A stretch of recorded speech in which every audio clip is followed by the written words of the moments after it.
Hey, welcome to Mike the Baptist. There are more of us here, but I thought I'd just open once with a different scene, because it's usually this.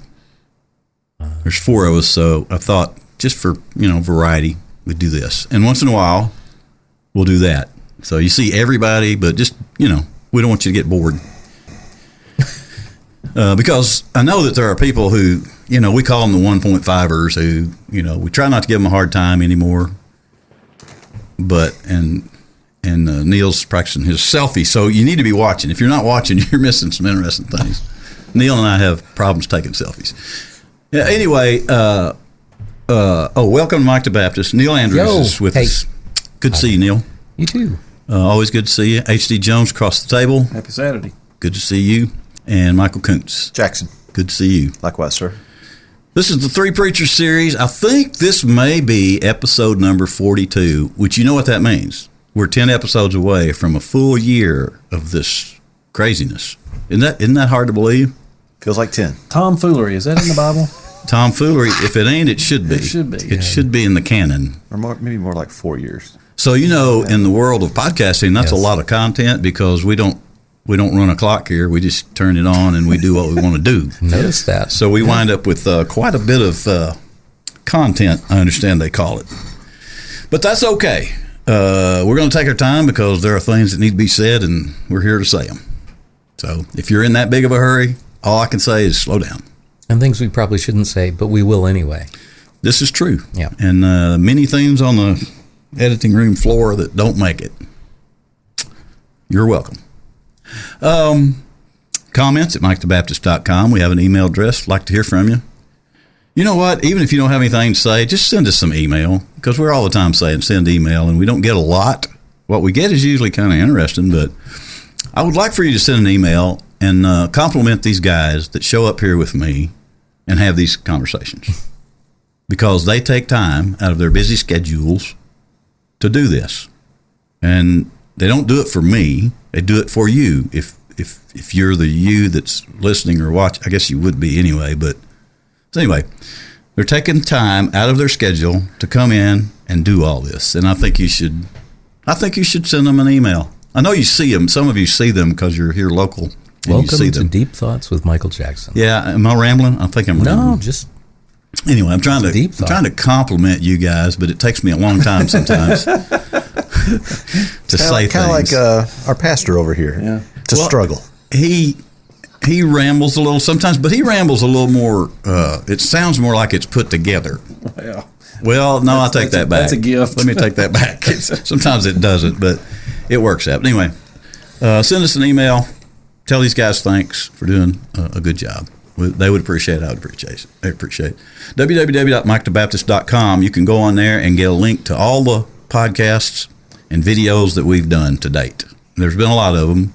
I think Mike the Baptist is a year and March, April, May, a year and 2 or 3 months old, and there's a lot of content. So, you got a favorite episode that sticks out in your head?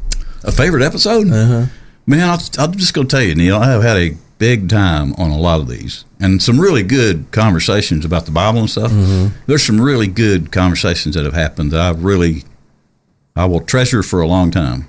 Very cool. Because in the midst of a lot of that nonsense, there's some really good, I learn a lot listening to you guys. I don't know if you learn anything listening to me, but the conversations really have some meat in them when you listen to them. And if you take the time, I know it's long, et cetera, but there's always some really good talk in there. And I don't have a favorite, but I will say recently the cologne review on the front porch was one of my, maybe one of my favorite front porch visits, because it was just so funny listening to men try to explain what a cologne smells like. It's just, to me, this is just hilarious. I think it's the one time that I almost fell out of my chair here on tape, just because it got so silly and it was so good. But no, I like a lot of them. They all mean a lot to me. And Sappy me, Mike the Softy, would say, I appreciate you guys doing this. Means a lot. And we miss old Jason. Jason's usually here. And, all the ladies that have been on here, the preachers' wives, and then just friends of mine that early on. We're going to get back to some individual interview type ones. sprinkle in there. They all mean a lot to me. I'm very thankful. If I had my people here that tear up for me, I'd have them tear up a little bit, but they're not here. So I'll have them on a future episode too. So anyway, you can get the link. You can buy a coffee cup or a T-shirt or a hoodie if you want it. Caps soon. So, ministries, oh, man, I'm going to buzz that because I don't even like to use that word when you're talking about something that has anything to do with commerce. I just feel weird about that. But I also have to pay Cumberland Electric, so go on the website, www.mikethebaptist.com/merchandise. If you'd like to buy a coffee cup or donate some T-shirt. solar panels. Either would be good. Solar panels, that'd be interesting. That would divert my attention for a month or two. And I'm bad about getting off on side projects. Did I say welcome to each of you? I did, didn't I? Mm-hmm. Yes, I think so. Email address, buy stuff, send us food for a review. We don't have any food again this episode to review, but actually I made some soft pretzels, and they asked, are we going to review those? And I said no, because I don't like to review my own stuff on my own program. It seems kind of odd to me to do Would that be narcissistic? I have to look that up. We need our expert to explain that one to us. Your expert. Yeah, we have a friend who used, you might want to come into your mic just a little bit there, Koontz. Oh, I'm sorry. But we have a friend. Yeah, you're slapping over there too, ain't you? Okay, everybody's kind of drifting. And here's why they're drifting is because I made those soft pretzels and they all ate one a little bit ago. 1 a.m. It's hard to eat a soft pretzel at 1 a.m. It's not hard to eat it, but yeah. But anyway, we have a mutual friend who used a big word recently in a gathering, and which was unlike him. Well, it is a little. I mean, it came out of left field a little bit, but he said it several times, and then in our Sunday morning group, I guess about a week and a half ago, he used it again, and it was like so impressive until somebody asked him about where he's getting these big words, and he said, well, he's got one of those rolls of toilet paper with a different word on it every day. So it kind of took a little bit of the intelligence factor out of it or something, but it just wasn't as impressive. Well, it took a little something away from it, but it added something too. Did it wipe something away? It did. It wiped a little of the intelligence right away. Can you buy that on Amazon? I don't know, but I was wanting some too. But it increase your vocabulary. My question to him was, do you ever make a sentence? I mean, or you just use, just one word? Anyway, so we're going to move on now. Speaking of friends, on the front porch today, HD suggested that we talk about best friends, good friends, I guess. Did you have an age range in mind? Are you talking about when we were young men? Yeah, just when you were young, got in trouble. Yeah. I guess, okay. Well, this narrows it right down. It doesn't have to be bad trouble, just, silly just trouble. Okay, so let's talk about it on the front porch about friends we had that I guess we hung out with, I guess is what you would say, and maybe caused a little mischievous stuff. HD, why don't you start, because you've got that look on your face like something's up. So there's these two guys in my life, which is pretty funny since one of them was named Guy. But Guy and Dan, it was like the three amigos. We rode the bus together. We were in class from kindergarten all the way through high school. And golly, we just had so many funny times. I remember an episode where I went to spend the night at Guy's house, and he had chickens. And for whatever reason, that was new to me because I don't think we had chickens. This is already good. And it's wintertime, and his mom said, can y'all go out and get the eggs, So we go out, we get the eggs. For some reason, we put them all in my coat pocket. And before we could get back to the house, we were enamored with the amount of snow that had fallen and how fun it would be to sled. Oops. And we did, never putting into our brain that I have eggs in my pocket. So we get done sledding, we go back in the house, and Mom's like, where are the eggs? And I was like, oh yeah. And I had an omelet in my pocket. So that was one thing. Dan was the guy that just, he matured late. He was a little bit naive. And so we called him Little Dan. And I guess that made him feel bad, so he had a shirt that said Big Dan. But little of course Dan, he did. he was we were all naive. Dan he was like just a little bit behind the rest of us. And the bus that we used to ride got in trouble like all the time. All the time we get called. 22-0, come to the office, please. So sure enough, one day on the bus, one of the older boys had brought along a gentleman's magazine and was sharing it around the back of the bus, Well, me and my nerdy friends, we were up front, and so we didn't see the magazine, but we all get called to the office. 22-0 gets called in the office where the principal is just berating us, and eyeballs, blood's coming out of him. He's screaming at us, and he's going to call all our parents. And I just remember little Dan goes, "You go ahead and call my parents. My mama knows I wouldn't look at such filth." And we just all laughed. This is the same guy that probably 10 years later, he was my roommate at college at UT. Kid you not, guys. The first night, we're so naive. We unpack all our stuff. The moms and dads have gone. We're going to go walk the strip, big night on the town, probably get McDonald's or something. This guy walks up to us, first night on the strip, and he's like, "Hey guys, y'all want some cocaine?" And little Dan, who's now, not little Dan anymore, but he looks at him, he goes, "No, sir." in his southern charm. And this guy's like, "Why are you calling me sir?" He's trying to have this conversation. It freaked us out. We're like, "Quit talking, man. No, stop, sir. Stop talking, man. Let's get out of here." So yeah, those three guys, we've had all kinds of fun, and it's cool to have those kind of relationships. What'd you call it? Guy and Dan? Guy and Dan. Sounds like I know, right? like a book or a Guy and Dan. And then there's Hughley in the middle. Hodo, and Guy and Dan. That does. Yeah. So good times. What age range was this? Oh gosh, we were known each other since kindergarten, so did all kinds of silly stuff. Yeah. Well, see, last episode you were really reserved. I'm sorry. And you kind of stepped back up a little there with the Guy and Dan show. A good cup of Joe out of a Mike the Baptist coffee cup. It'll do that to really you. Pick you up during the day. It will do that to you. So keep that in mind, folks. But you're still, I will say you were still kind of reserved. It's, you're going to have to do a lot to top the Hodo letter jacket. I know. That's just, I wake up sometimes at night thinking about that jacket showing up. And it's so much fun. Thinking about me. Well, this didn't get weird at all. Yeah, but That's special. No. Brother Hodo. It's probably time to move on now to Koontz. Koontz? Yes, sir. Tell us about your friends, et cetera, et cetera. So, my posse was from church. So, had a couple of good friends. They're several years older than me. They took me under their wing, when I was 11, 12, 13 years of age. And Paul and Brad. And let's see, Brad was responsible for getting me my first job, when I turned 16 and stuff like that. But we would always just hang out, especially on Sunday nights, Wednesday nights after church. Would always, usually our house was the place to go. We had a pool table, so all the high school, college kids would come over to our place. We did pizza and movie and hang out and stuff. But Paul and Brad would always just take me out. Might go to the movies during the week, just go to the mall, go out to eat and stuff like that.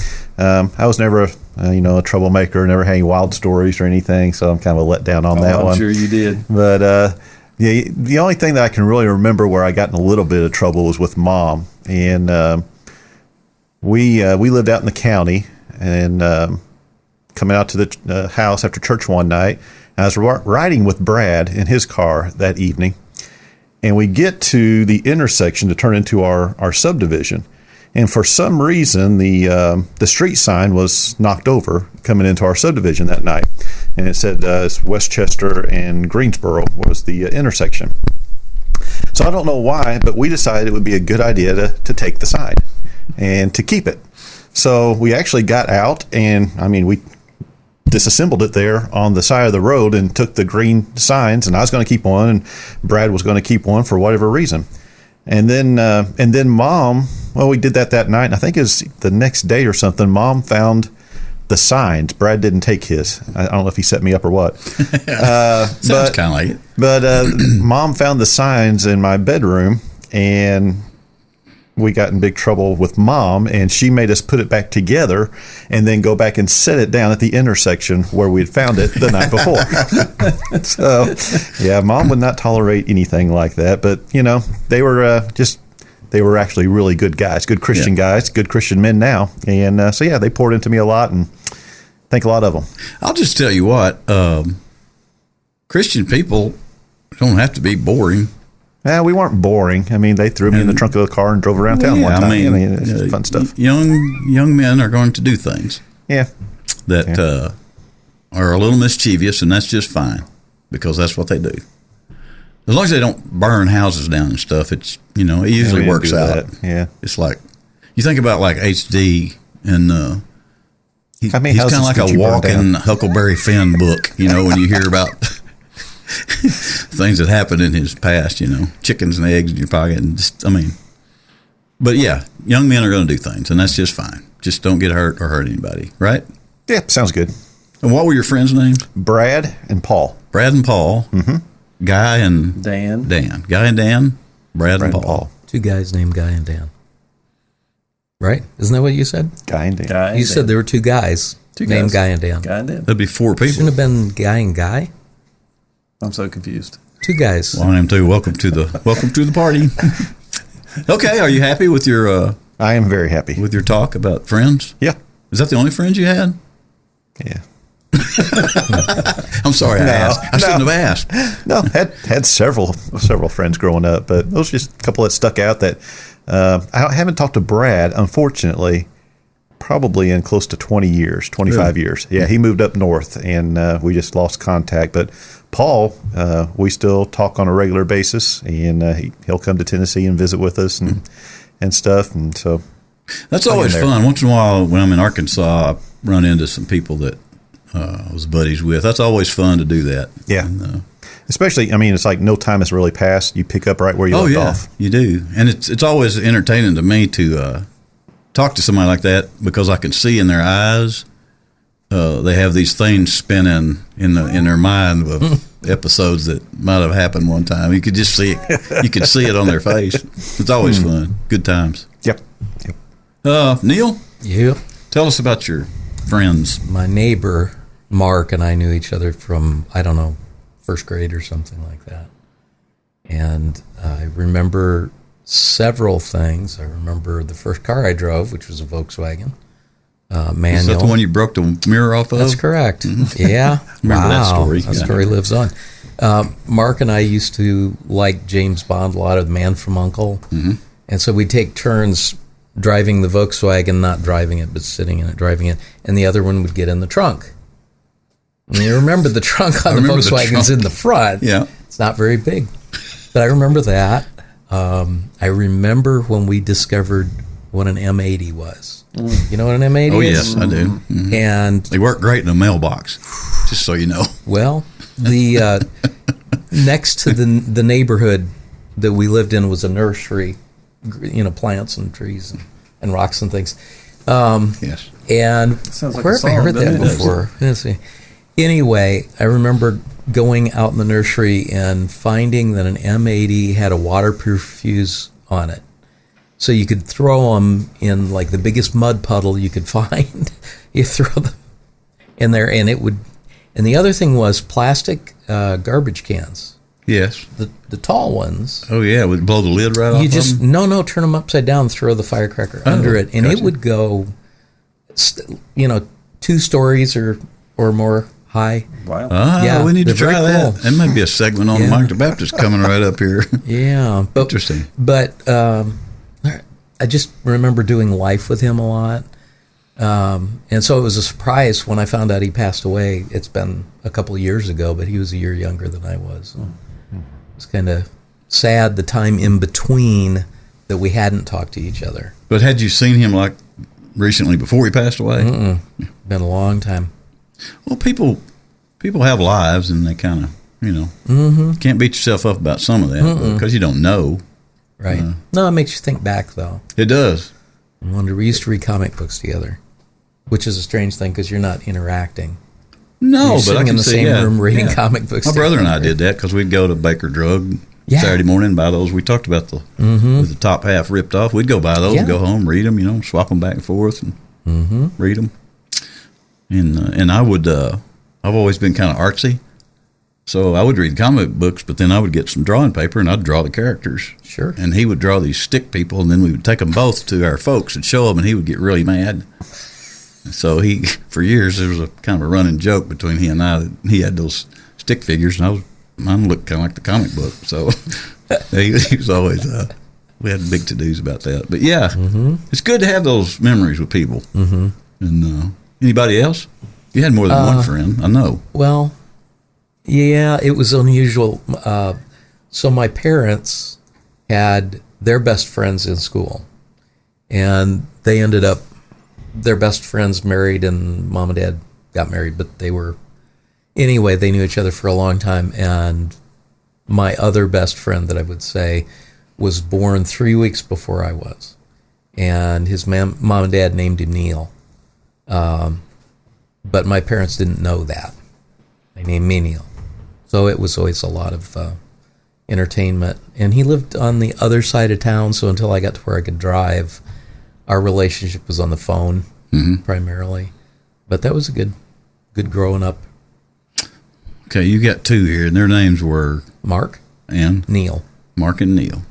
Guy and Dan, Mark and Neil, Jimmy and Paul. Brad and Paul. Brad and Paul. Simon and Garfunkel. Yeah. I'm trying to see if there's a pattern. And there is sort of. There's like two. So are you friended out? Yes. Sure. At the end of the friend list? Sure. So I had a lot of friends growing up. Seems like I floated around quite a bit, like a little social butterfly or something. I just had a lot of friends. But I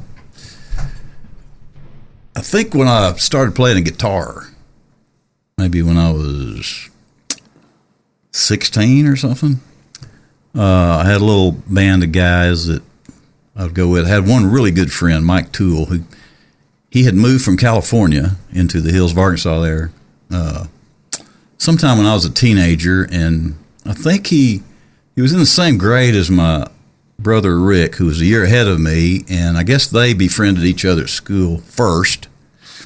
But then Mike Toole played a guitar, and he was much better than I was, so I kind of latched onto him pretty quick. And the first time he rode up on a motorcycle into our driveway with an Aerosmith record album under his arm, I thought, man, that boy's fixing to be some friends right here. And then so he and I spent a lot of time out on dirt roads playing guitars, and we would get in a little crowd of people once in a while playing guitars. We did that a lot. We didn't really get into too much trouble, but I just think back about friends. I guess he would have been one of my best friends. And I loved his family. Was it rock and roll that you all were playing?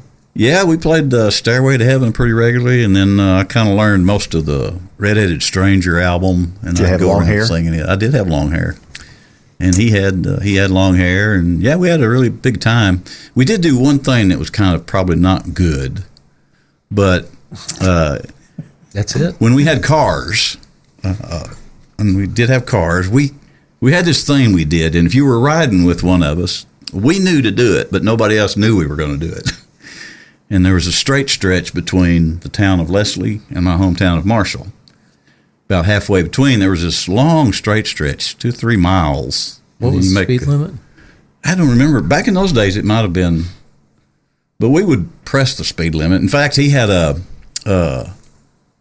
every time he'd pass a sign that said speed bump ahead, he would say, good, I need to pick up a little speed. But anyway, we had this thing we would do. If we were ever on that straight stretch, coming in opposite directions, we were doing the speed limit, but we knew, nobody with us knew, but we knew when we got close to each other, we were swapping lanes. We did it every time, and we would just shoot. Dude. It was not smart. No. I'm not saying it was smart. I'm thinking the way your brain works, like, I couldn't remember, was I supposed to or not supposed to? Well, we had a gentleman's agreement that if we were going to do that, we were doing it, and we did it. But anyway, he and I played a lot of guitars. Another non-brilliant thing that a lot of us did, we would go to an area on the Buffalo River that was high on a bluff, and we would just gangs of us would go out there and park and, spend a lot of a day, and we'd play guitars. Several of us were playing guitars, and we would just hang around. But over this bluff, we all got the bright idea one day. Wayne Martin, a friend of ours who was as crazy as some of us, decided that he would volunteer for an experiment. I wanted a picture. I carried around these little portable cameras a lot because I like to take pictures of stuff. Mm-hmm. And I had one in my guitar case. And I got the idea that I would like to have a picture of somebody that looked like they were flying over that valley, the Buffalo River Valley, off of that bluff. And so I kind of concocted a way to get that picture. And I have it. I'll show it to you sometime. I think it's on my Facebook page. If you go to my Facebook page and scroll down through there, you'll see a picture of Wayne Martin that looks like he's flying over the Buffalo River Valley. What we did was we walked Wayne over to the very edge of the bluff, and then a couple of people grabbed by the belt loops on his jeans, and then he kept his feet planted, but they leaned him as far out as they could lean him, and then it looks like Wayne is kind of horizontal flying over the valley, and I got my picture. It's on my Facebook page. You'll have to look it up. Well, I didn't mean to frighten anybody. Were you prepared that if the belt loops broke? I don't think we thought about that. Right. We were after that picture because everybody got into it once, it was a project. Everybody was, we were about that picture. And we have the picture, and we have Wayne. Wayne's out there right now with a little less hair.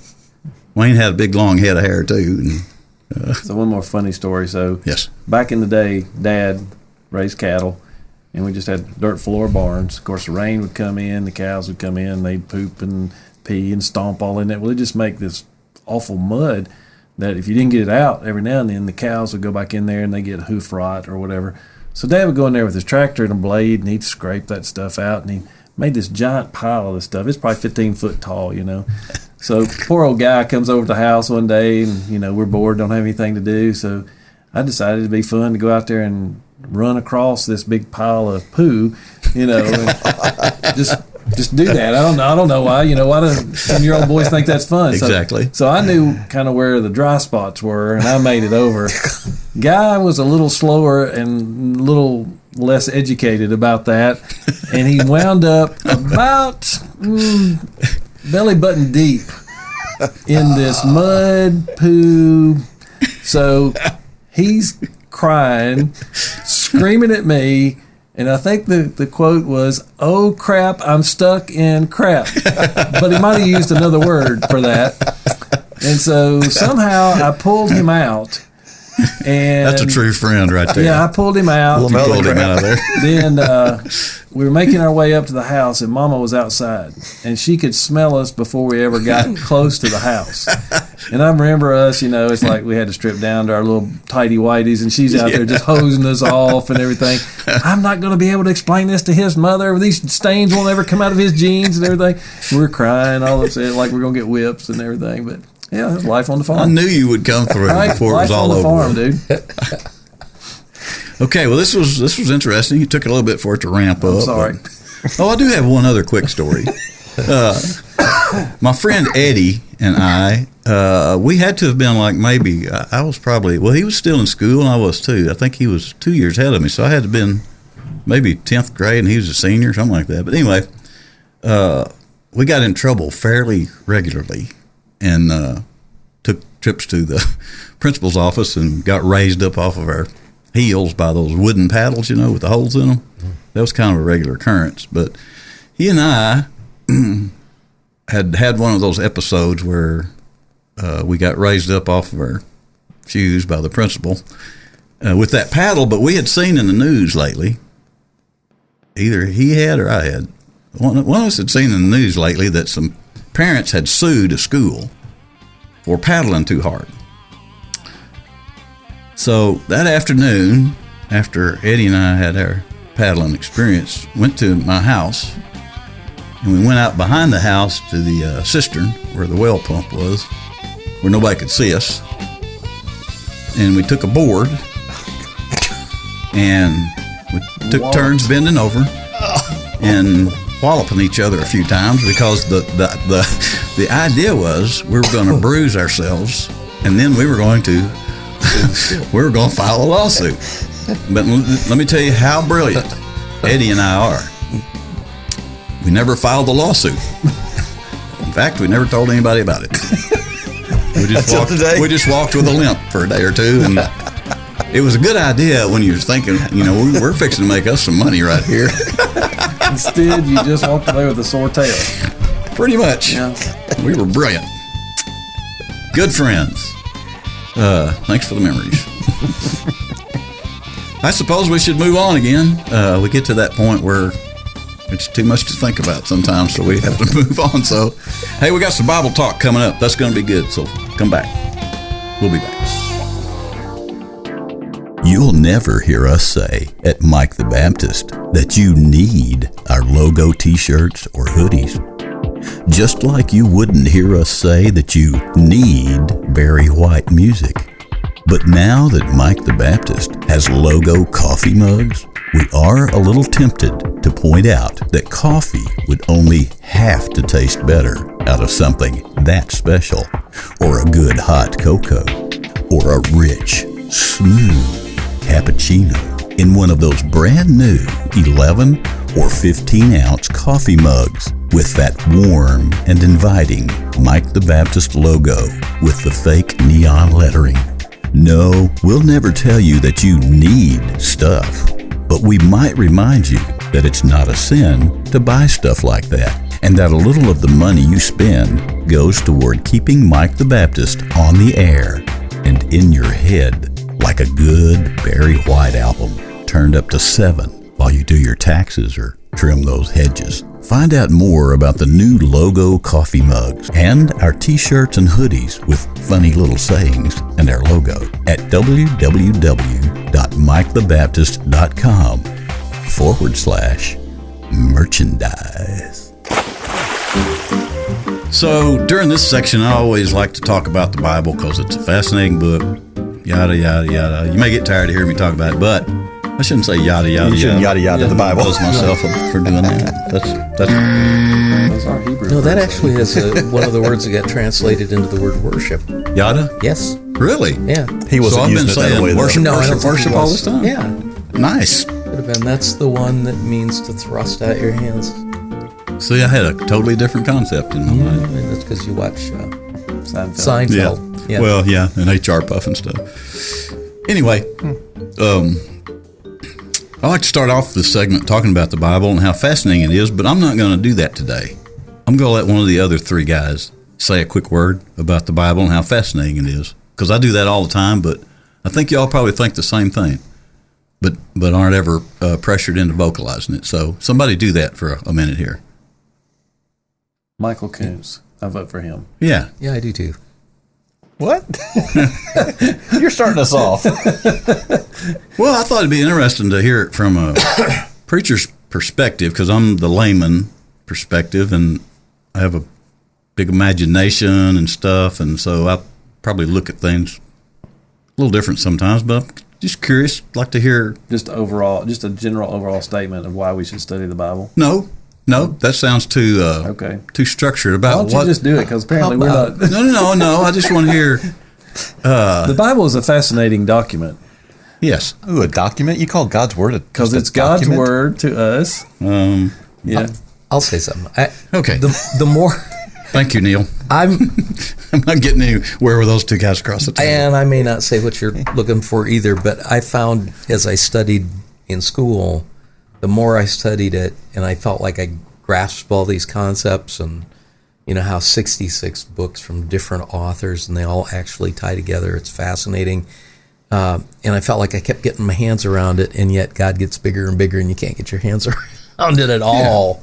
And it's the most intriguing writing. I'm blown away when I think about what's in it. And you don't know everything that's in there. You don't. That's know. what I'm looking for. You used the key word with me, fascinating. It is fascinating. Yeah. And see, what you're saying here is a different way to look at it. The more I knew, the less I knew. Seriously, that's what my thoughts were about studying. Yeah, there's no end to stuff in there, is there? It just keeps coming. It's good. It's a good book. Get you one if you don't have one. You probably got one. If you need one, let us know. If you need one, you bet. We'll make sure you get one. Or to go to the Holiday Inn and the Gideons put them in there for you. Yeah, I don't think you're supposed to take those home. I was going to say, are you trying to get people to steal the Bible now? Wait a minute. Isn't that what they're in there for? What if you took a Bible home from a hotel? That's what I'm saying. Are you trying to get us to steal the Bible? I kind of think that would be okay, wouldn't it? Or would it not? Well, I thought that's what those were there for, was to share with people. Well, here's a dilemma, isn't it? Wow. We found ourselves in a pickle. Bumfuzzled again. Bumfuzzled again. Speaking of bumfuzzled, this segment talks about stuff we find in the Bible, and we're going to let the preachers lead this segment. How about it? We have been reading and talking about the time period where the Israelites had been taken into captivity and they're getting ready to come back into their homeland. But one of the things that you find is that before God ever took them into the promised land, he basically told them, look, you're my people. You belong to me. But I'm going to bless you as you are obedient, but I also will curse you as you're disobedient. So it's kind of that idea that God disciplines those he loves.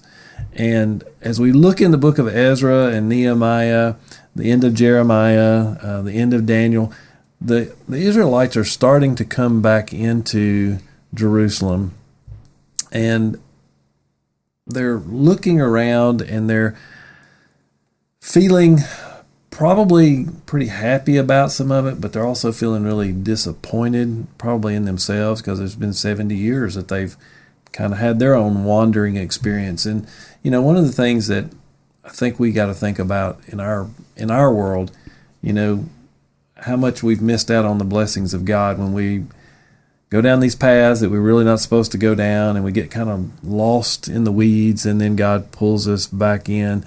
But have you guys ever found that? You've ever experienced that where you kind of got off track a little bit, but how did God respond to you, and how did that help you?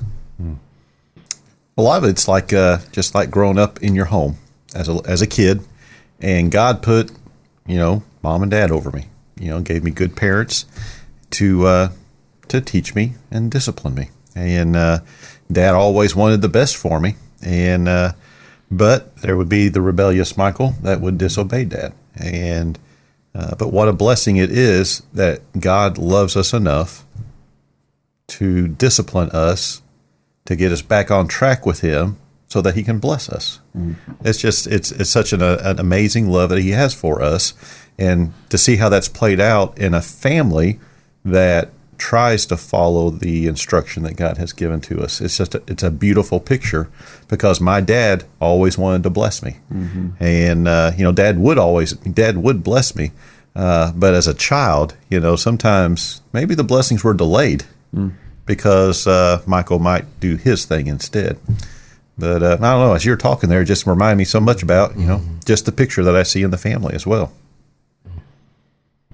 Yeah, that's powerful thought, because dads, I don't know if that's an inherent thing in parents, that they will extend that grace for an unlimited amount of time.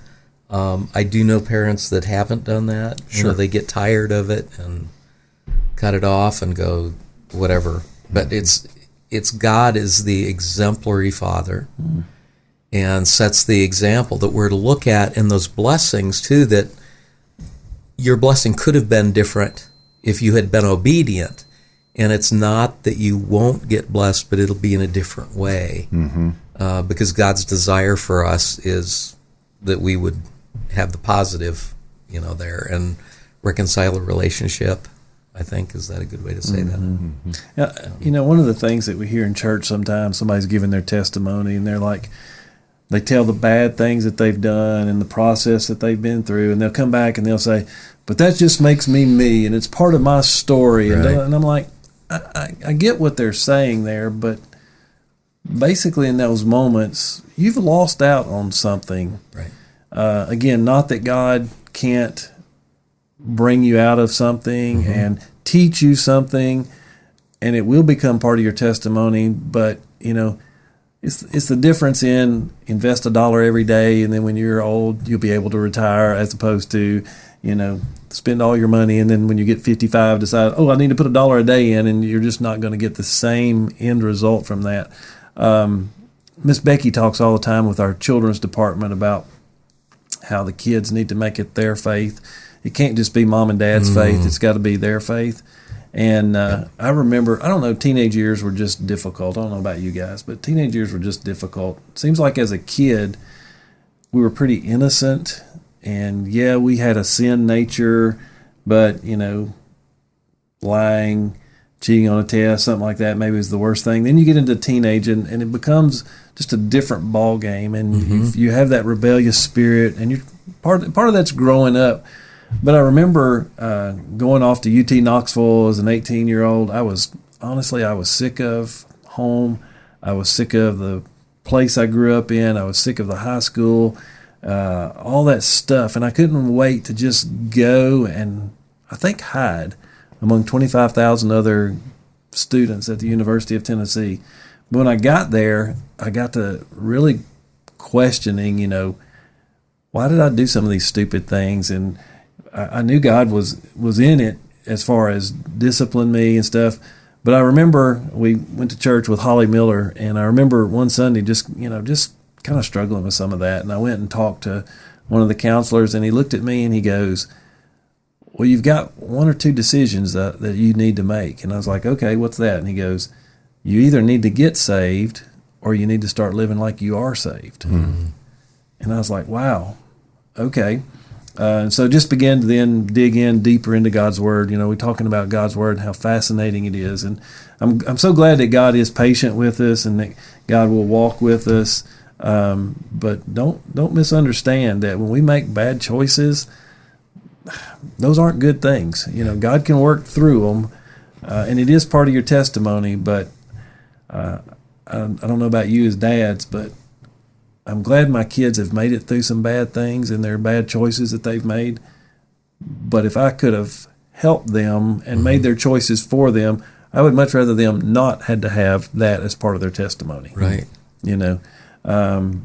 But God's gracious anyway. I think that's something dads want to do, is help your children avoid what you've experienced. Yes. If you can. Did that. Yeah. Well, I did that with each of my sons. And what is it, maybe 13 years old or so, you become the dumbest person in the world. Yep. And then when they go and live out away, and at a certain point, in our case, it was like, I think 22 years old or something like that, all of a sudden you have some knowledge again. But that, the other part of what you said that struck me too, was I realized that as long as your children are living in your home, their faith is not their own, in most cases, not always. Right. But in most cases, because they know there's a house I can come back to, a roof that covers me, there's warmth or air conditioning or whatever. All those things are there for me. And when they get out on their own, it's them and God. That's the relationship, because everything else will fade away. Everybody else in your life can go away, but it always comes back to you and God. Big difference in getting up on Sunday morning and making myself go to church. Yes. As opposed to wanting to. And you talk about things going away, started talking about our friends. Big Dan was my freshman college roommate. He made it all of about 90 days, and then he was gone. So was it during your freshman year that you went to the church and spoke with that counselor and he told you those two options? Okay. Yep. It was during my freshman year as well that I had this epiphany or whatever, that, my relationship with God needed to be so much more. Yep. And it like went, I got serious about Bible study during that time. And it's just amazing what happened that year. I remember reading Josh McDowell's More Than a Carpenter, and really just kind of digging in and wanting to know more about, and I think that's part of going from being a boy to being a man, but it happens in everybody's spiritual journey. There's the innocence of wanting to have a relationship with Christ, and then there's the depth that comes from it. It's interesting. I was thinking about while y'all were talking about this. There's a moment when your kids, after they're grown, circle back around to you and say, you know what, you were right about such and such. That's a really interesting, good thing that happens. And I was thinking, this kind of happens with God, I guess, too, with us. And I wonder if he feels. I wonder how he feels like when we come back around and say, you know what? You're right about that. I just had a picture in my mind while y'all were talking about that. I don't know how you guys felt, but when my kids have done that, I didn't lord it over them like, oh no, look, I was right and you were don't wrong. say told you so. It was a feeling of connectedness, right? To say, see, I loved you, and I was trying to keep you from some of those things. Well, I will say that we have some laughs about that too. Sure. But it's always when they laugh first. But we have some good chuckles over some of that. Yeah. Well, that's one of the cool things about the relationship that we have with God, and how He treats us, just like He did the nation of Israel. When they were leaving exile, it says they had around 40,000 people that came out of exile. When they were leaving Egypt, I think you said earlier, it's around 1 million or so is what they anticipate. So the number was so much smaller, but yet God had this promise with the nation of Israel: you are my people. You're always going to be my people. And that's how we are. Once we've asked Christ to be our Savior, we are forever His. He will never kick us out of the nest. He'll never, write us out of the book or out of the will or anything like that. And I think we've all had those times probably in our lives where maybe it's been a long period of time that God needed in order to get our attention. Like for me, it was that freshman year. So I can remember it was either my junior, I think it was my senior year of high school. God was working on me then and starting to tell me, or he called me to the ministry, but I refused to go into the ministry at that time. I had my plan to be the art teacher. Finished out high school, went to college, was in my art education major, but God was just long suffering with me and was still, a year and a half, 2 years later, He's like, this is where I want you at. But He was patient with me and took those years with my hard-headedness. I don't know, y'all had similar experiences or times where it took God a while with you? Not you, Mike, right? No. Again, I can remember struggling with all that. And, it's something that it weighs on your mind, and it's something because you want to make sure. I don't know about you guys. I never doubted God, but always doubted me. Oh, right on. Yeah. Yes. Did I do the right things? Have I said the right things? Isn't that still today? I know, right? Have I repented correctly? Have I, was it just an emotional experience and all that stuff, And I remember as I'm struggling with that and all that, I'm walking to class one day, and there's this guy standing on the corner, and he just had this weird look to him. And I get down there, and he's a Gideon, handing out Gideon Bibles. Mm-hmm. And he looks at me, and he says, son, do you need a Bible? And it was like, I don't know, we were just having, it was a deep conversation. I don't know if he meant it to be deep or not. But I looked at him, and I almost like I put my hand on that Bible, and I looked at him, and I had to think about that. And I said, no, sir, I don't. I've got a Bible. You give that to somebody that doesn't know who God is. Wow. And I turned and I walked across the street, and I looked back. He wasn't there anymore. Now, I'm not saying he was an angel, but I think God put him there that day to get my attention, to make me confess in front of somebody else what was really going on in my heart. And so, yes, God uses those little moments because, again, it's so important to us. It should be so important to us, and we're so thick-headed, and we're going to do it our way, or we're going to, I don't know about you guys, but sometimes I want to go to heaven, and definitely don't want to go to hell, but I also want to do what I want to do. Mm-hmm. And I sometimes feel like I can do all those things, and God's like, no, that's not how this works. You're either 100% obedient, or you're now being a disobedient child. So that's my story. I'm sticking to it. I was thinking about when you were talking about both of you kind of had that happen at the same age. And for me, it was a long time past that age. And And I'd always been a good person. I was raised in the church and played, I played the organ in church, the pipe organ, played out of the hymnal, and I was a good person. Usually, so all these hymns we're singing, you're familiar with. Yeah, we I'm sing sorry. them. Yes. Okay. Yeah. We did that.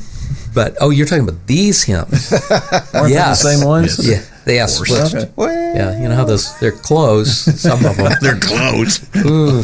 But that whole thing of I heard somebody do a message. I used to live in Chicago, and I drove 22 miles each way to work, and that took about as long as it takes to drive from Franklin to White House, and I'd listen to Moody radio. And I used to listen to, I loved listening to Charles Stanley, but whenever he wasn't on, I'd listen to Andy. And Andy did a message called How Good Is Good Enough. And it spoke to me a lot. I mean, it was huge, because I think a lot of folks have got that feeling of, well, I'm a good person. But that's not what it's about. Right. It's not about that. It's about that laying it down, giving it up, and and recognizing. So I'm thinking about that scripture and what happens where the people see the beginnings of Zerubbabel's Easy for you to say, right? temple. Yeah, Thank you. absolutely. Shadrach, Meshach, and Abednego. Yeah, I can do that one too. But they see it, and it's the darndest thing in that passage, because it says the people were weeping, but it doesn't say why. It never resolves it really. Why do you think they were weeping at seeing that temple? Well, it's a range and various reasons. You got the younger ones, never experienced what they'd lost. So they were just excited. Oh, this is awesome. This is so cool. We got something neat here. So I think there was a ton of tears of joy from them. You had the ones that probably experienced what had been lost and are thinking back to yesteryear. And there's probably some tears of sorrow because of, maybe we should have made some different decisions sometime in the past, and we wouldn't be in this predicament. You know what they didn't have then, too? They didn't have a Kroger and Starbucks they could just run to. So I say that because it kind of strikes me that in those times, things probably meant more than they do to us now. We're very spoiled people, so it's easy for us, if this isn't going quite right, we can hop over to that. Right. We can go buy this, we can go buy that, we can go take this trip, take that trip. But I think in those days, you didn't hop on a camel and go to Disneyland. Convenience, and it kind of makes you maybe not appreciate things. Yeah. But in these stories we're talking about in those biblical times, I guess one reason they seem so dramatic is because they probably were to those people, because they didn't have all this other clutter that they were thinking about. I mean, they were focused on, I guess, important things, and important things they... What do you think about what Solomon's temple represents? You had the tent of meeting before David looks out and sees the tent of meeting and says, I'm living in a better house than God, which is kind of ironic anyway, because you can't contain God in a tent or a building. But he has this desire to want to build the temple. And God's reaction to that is, did I ask you to build me a temple? It's kind of like, I didn't ask you to do this, but because you've desired to do this for me, I'm going to do this for you. And he promises to make David's kingdom an eternal kingdom, which again is a prophecy about Christ. But anyway, all that to say, when Solomon is allowed to build the temple, it was in that day, it was one of the wonders of the world. It was all this gold and just a beautiful, magnificent building. All that's been torn down. Basically, Nebuchadnezzar comes in and tears it down to punish the Jews, to make them think that their God is insufficient.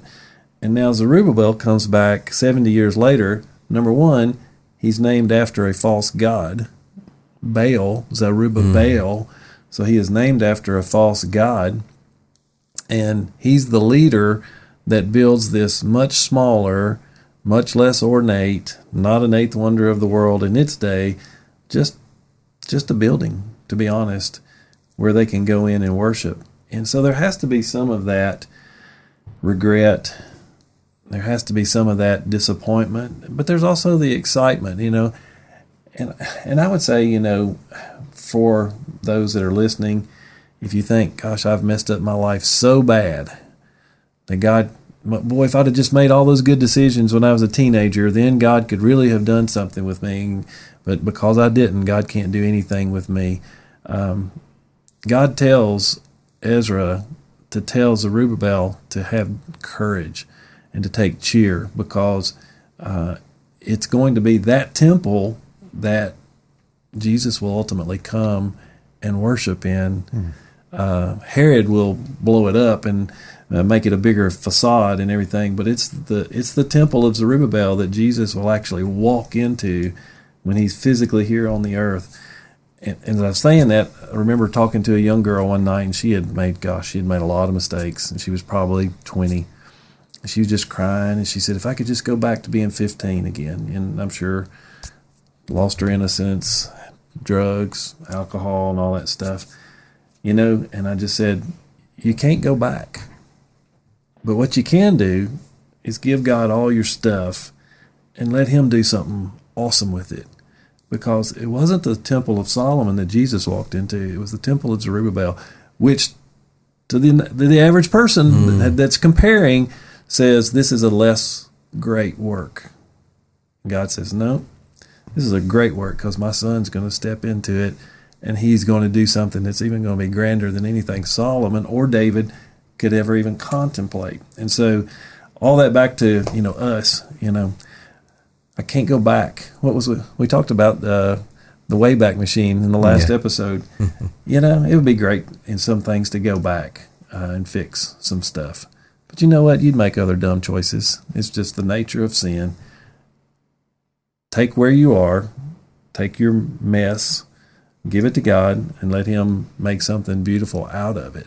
And I think you'll realize one day that even though you messed it all up, God still could do something awesome with your life. Mm-hmm. It's not too late. I don't care if you're 99 years old. It's not too late. Not too late to start. Nope. We'll talk about that for a second. I like to land the plane right there. Yeah. Well, think about the thief on the cross. Whole life headed and ended in this point where he deserved to die, and he knew it. What did Jesus tell him? He said, today you will be with me in paradise. We could look at his life and go, well, poor little fella, he never got to be baptized. Poor little fella, he never got to take the Lord's Supper. Poor little fella, he never discipled anybody. He never got to see the church come into existence.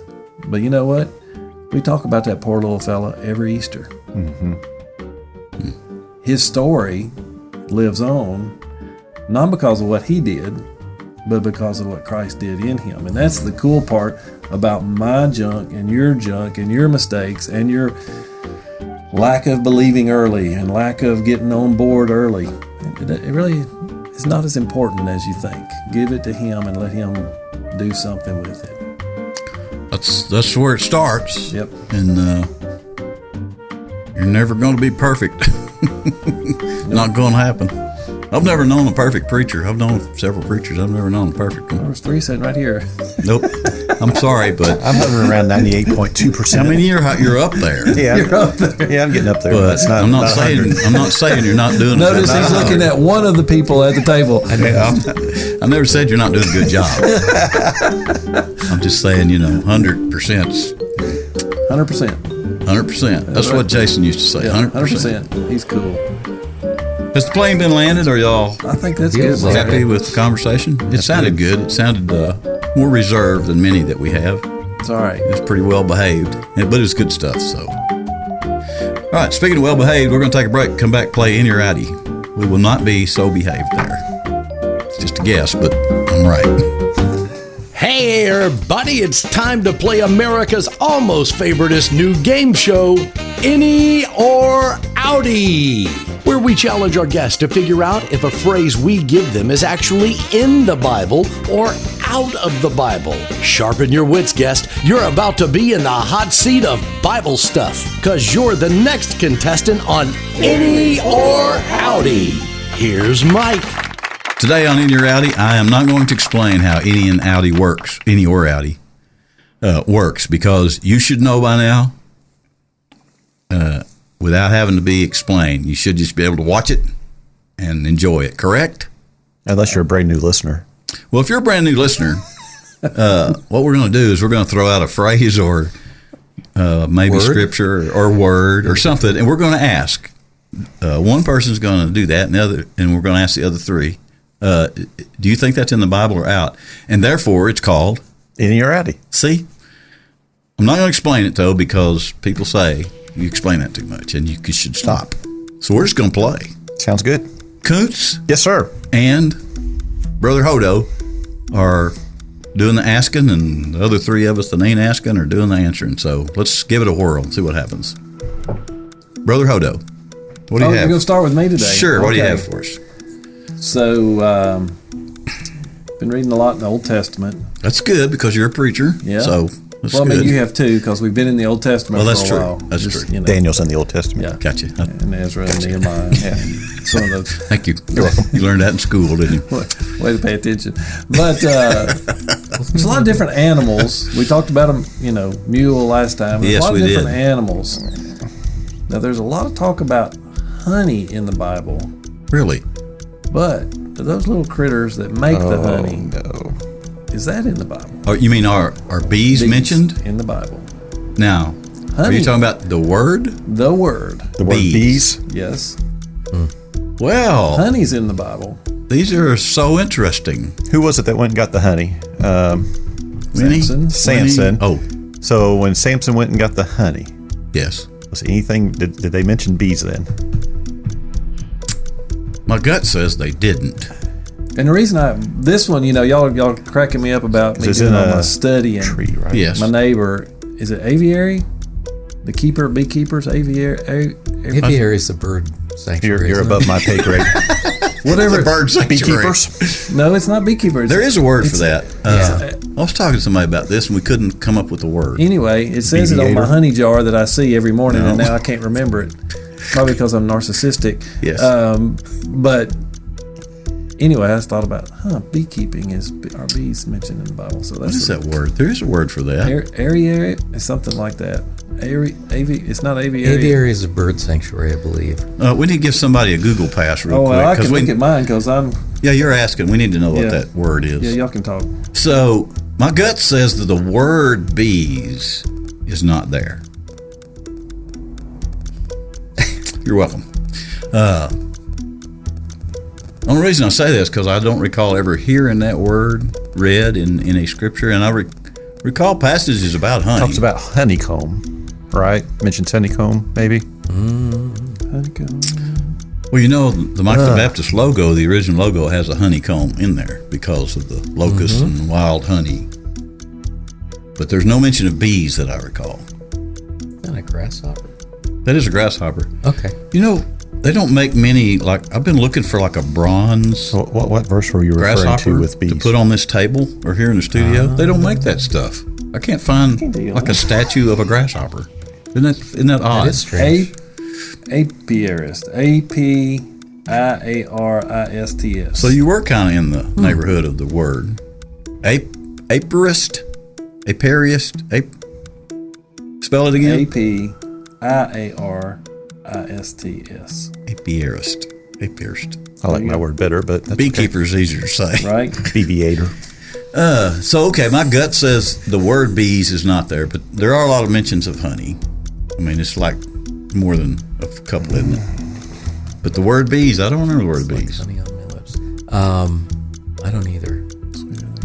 Of course, I didn't think there were any mules in the Exactly.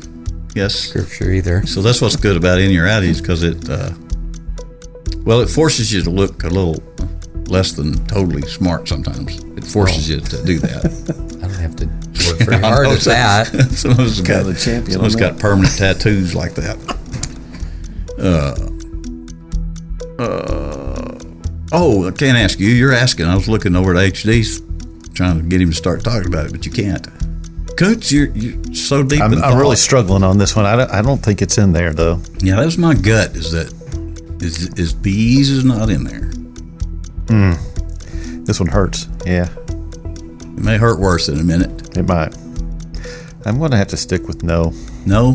Outie. Sorry, it's not. I think I'm yes an or no, outie, it's Neil. or outie. Yeah, I am too. You know what? We have a rare, unanimous, Bust our outie bubble. a unanimous He's grabbed his outie. phone, though. See, Well, he was looking up here Yeah. yesterday. I Apiarist. can't say that word again. aviary comes from aviator. Actually, Flying birds. Yeah. Deuteronomy 1:44, Judges 14:8, Psalm 118:12, See? and Psalm 7:18. The word bee or bees is used. Really? Yep. Well, we stupid. Can you read one of them? Just to verify. Deuteronomy 1:44. We don't trust you, so Yeah, we I don't don't trust like the him. preacher. What So translation? don't are trust the using? pastor. Yeah. That's why they always tell you when the pastor says something, Yep. look Look it it up. up, Here. that's right. Just because it's on that I'll great pull it big up. screen on the wall. Carry your own Bible with you. Yes, look in yours.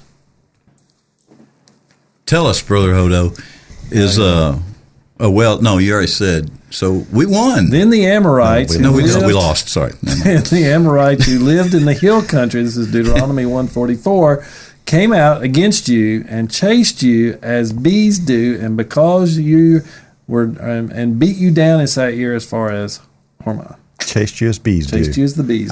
did. I wouldn't. Well- I didn't think it. So This has been an educational journey today. Yeah, and we lost across the board. We all need to go back to school. unanimous loss, but it's good to know. But in fairness, some words, once in a while in my mind, a word comes up and It's three it letters. doesn't sound right. Like somebody made that Bee. sound up. And Isn't it one bees letter? is one. Bee? Bees doesn't sound like it should be like in a spiritual book like the Bible. Bees. Okay. Thank you, Gomer. Thanks to Gomer. So, okay, good one, H. Yeah. Good one. You stumped the panel. Now, Yep. that's That were pretty- kind of a A goal. unanimous That's kind of y'all were defeat. pretty Yeah. secure in that. In innie or outie, that's kind of like a badge of honor to stump everybody. We ought to get military ribbons for We such can't even feats. keep up with scores. We tried to keep score once we couldn't keep up with it. Give them a gold We star. can barely afford our coffee cups. That's right. We need Oh yeah, the lights are flickering right we there. need stenographers and stuff. Okay, Koontz, what do you got? Lay it on us. Mind your own business. Huh? Mind your own business. You're asking, is that? Mind your own business. Mind your own business. You want my gut? You want my gut? I'm going to offer it to you. I mean, every time. You're going to give it to me It no was a matter great what, aren't accounting you? package back in the day. Called Mind Your Own Business. MYOB. Mind your own business. business. It was really, this is a really quick, funny story. So it was an accounting package that I used back in the day.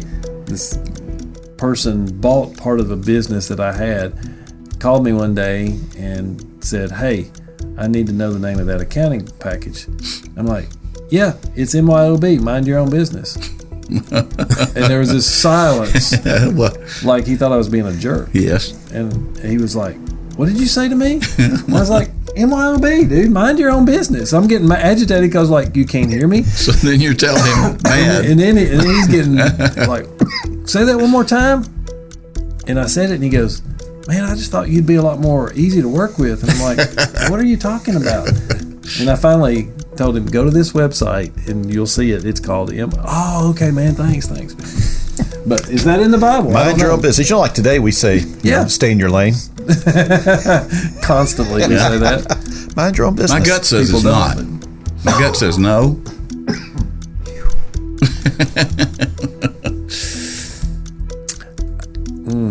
The concept is definitely there. Yes. Well, I was yes. just going to ask if you mean the exact wording. Is that you mean Mind your own business. I think that's the new rule. That's the- on that's any what or I've always outing. gone with. Yeah, if you Yeah. say The a phrase. phrase like that, Mind your it's own the business. words. Mind your own business. Is that in there? Because if we just use concepts, we'd never get to the end of any or outie. It would be just always be a. Isn't that the goal? I guess it is, isn't it? Yeah, we don't want to run out of Well, things when to we talk run out about. of actual phrases, we'll So mind your own business. mind your own business. Doesn't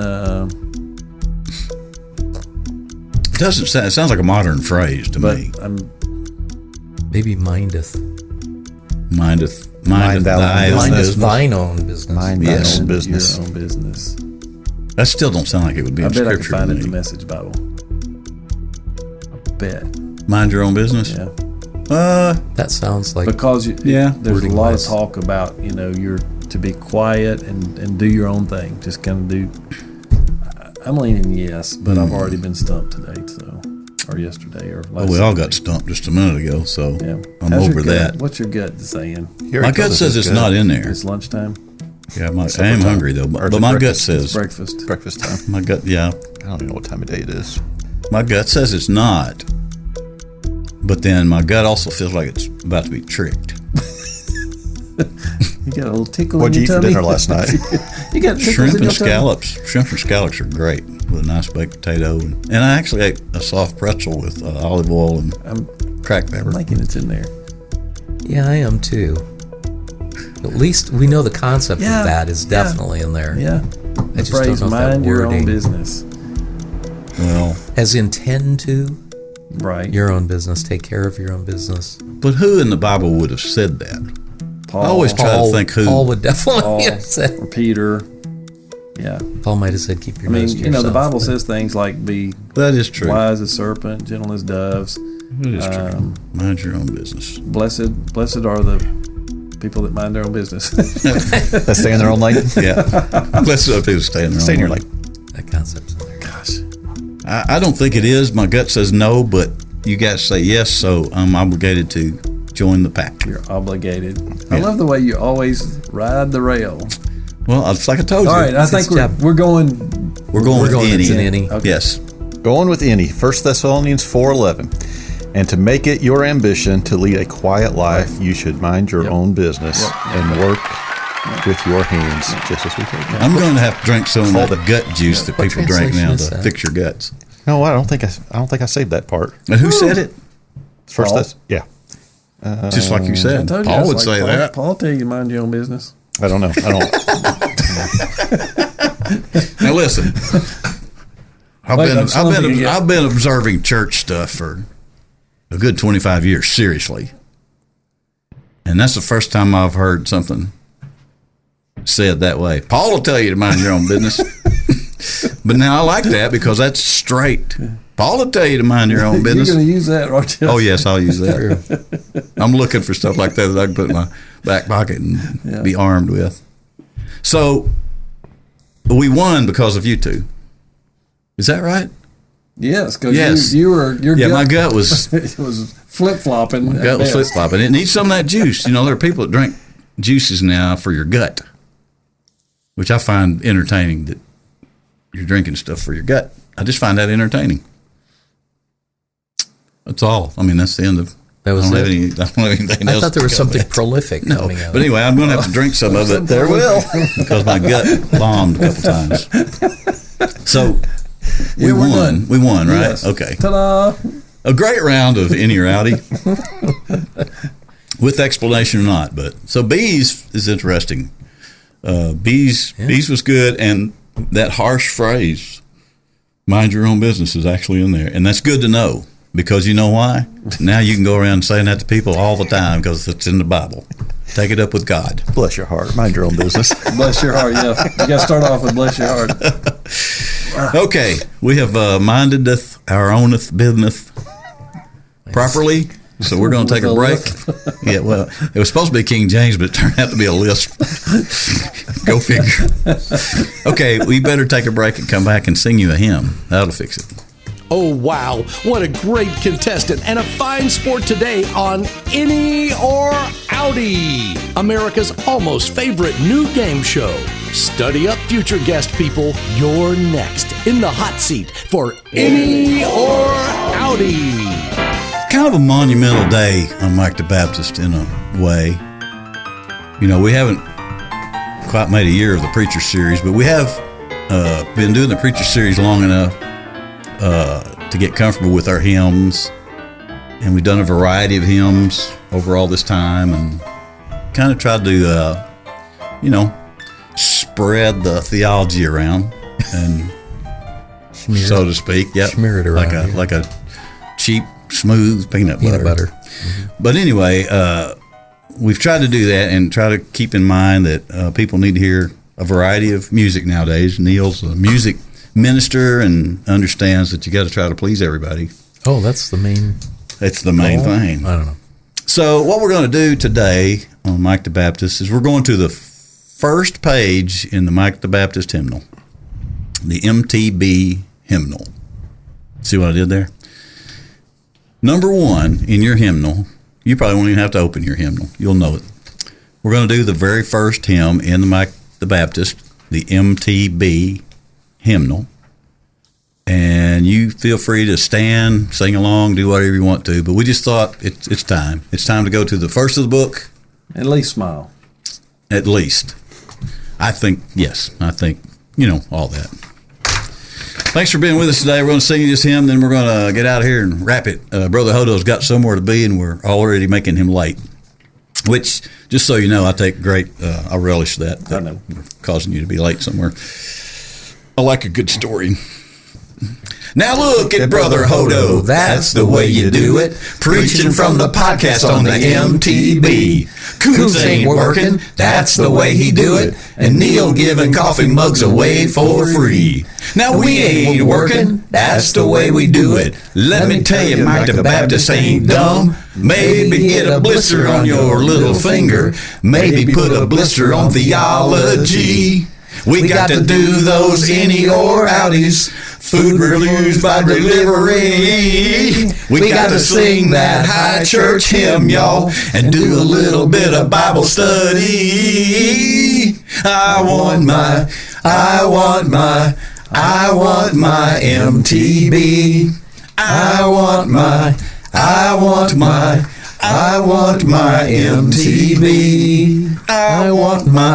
I want my MTB. Fade out. I want my MTB. Amen. Well, that was an experience or something. And we're glad you were here to be with us while it happened. We were actually quite proud of ourselves when we decided to do this. Thanks to Neil. It's Neil's idea. You give credit where credit is due, and it was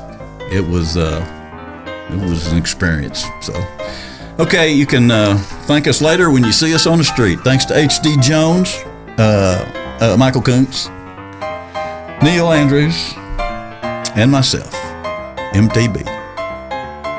See you next time. We're just Christian people. Trying not to cuss. Throw the plane. Not good. See ya. And the plane. Did I hit record?